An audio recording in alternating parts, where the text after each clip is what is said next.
Hello, Ram Ram, नमस्कार। शिक्षा अवधि गीत चैनल में आप सभी का दिल से स्वागत है। तो आज हम आप सबके बीच में एक छोटा सा धमाकेदार नाच गीत चुटकुला लेके आए हैं। कैसा लगेगा कमेंट करके ज़रूर बताइएगा आप लोग। तो चलिए सुनाते हैं। केतनो मनाई नाही मान राजाऊ, केतनो मनाई नाही मान राजाऊ, तो खाटिया के पाटिया हिलाम राजाऊ, तो खाटिया के पाटिया हिलाम राजाऊ, हिलाम राजाऊ हो हिलाम राजाऊ, तो खाटिया के पाटिया हिलाम राजाऊ।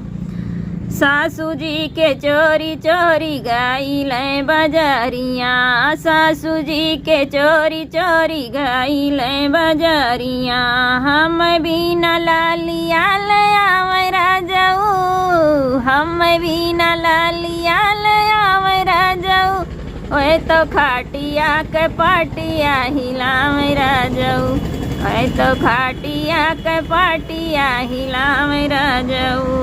केतनो मनाई नाही मान राजाऊ, तो खाटिया के पाटिया हिलाम राजाऊ, तो खाटिया के पाटिया हिलाम राजाऊ।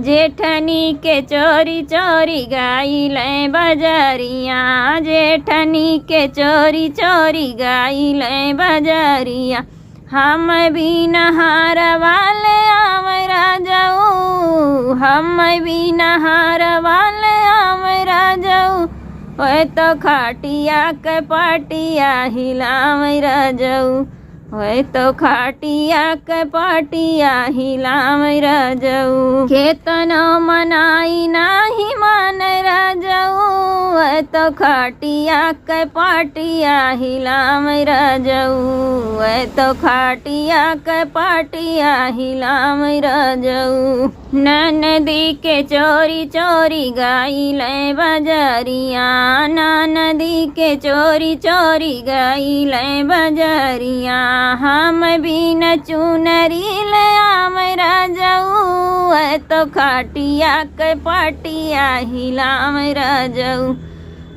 तो खाटिया के पाटिया हिलाम राजाऊ।